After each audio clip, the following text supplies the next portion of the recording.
पास बहुत हुआ, मम्मी चुनो या पापा। शब्द जैसे कोई पिंगला शीशा उड़ेल रहा हो कानों में। अभी रुबीना थी ही कितनी बड़ी, 2.5 साल। कोई उम्र है जिसमें वो अम्मी या अब्बा में से एक चुने। हाफिजा की सांसें उखड़ रही थी, आंखें भीगी और होठ कांप रहे थे। कितनी कोशिश की थी उसने कि रुबीना से जब यह सवाल हो तो वो उसकी गोद में हो, पर मजाल है कि कोई उसकी बात सुने। कोर्ट का माहौल ही बच्चे को डरा दे। उस पर जज का ये सवाल, हाँ, उस महिला जज की आवाज़ में तलखी नहीं थी, न ही कोई कड़क। जो भी हो, मासूम रुबीना को लेके भाग जाने का मन हो रहा था हाफिजा का। काश मैंने तलाक चाहा न होता, या फिर अशरफ ने मुझसे यूं ही तो ताल्लुक तोड़ दिए होते। कम से कम बच्ची पर कहर तो न टूटा होता। कल ही की बात लगती है जब उसे अपने निकाह में लिया था अशरफ ने, और जमी से लेकर चांद तारों के वायदों से टाँक दिया था आंचल उसका। पाँव में रुई भर उड़ती रहती थी। घर भर में मायके में भी सहेलियाँ जलती थी उसकी खुशकिस्मती से। धीरे धीरे पलाश के झड़ते फूलों सा खाली हो गया उसके प्यार का सजर।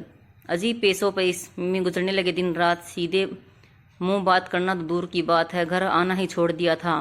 रुबीना तो तलाती जुबान में अब्बू अब्बू कहकर लिपटती तो एक पल को लगता सब दुरुस्त है।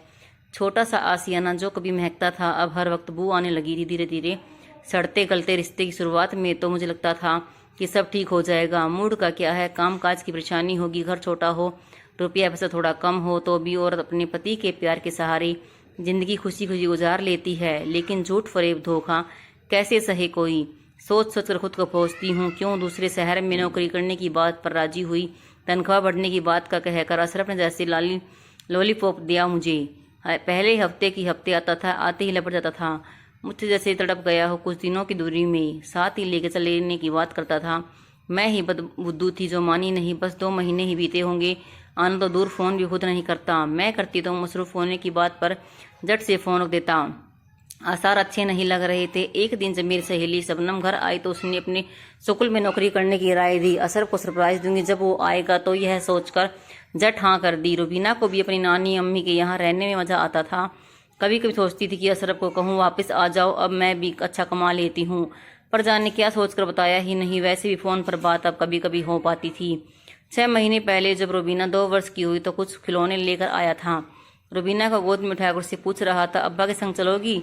बंदूक की गोली सी लगी जब मैंने कहा रूबी अब्बू से कहो हाँ चलेंगे। वो तो नक्कर बोला था, तुमसे किसने पूछा?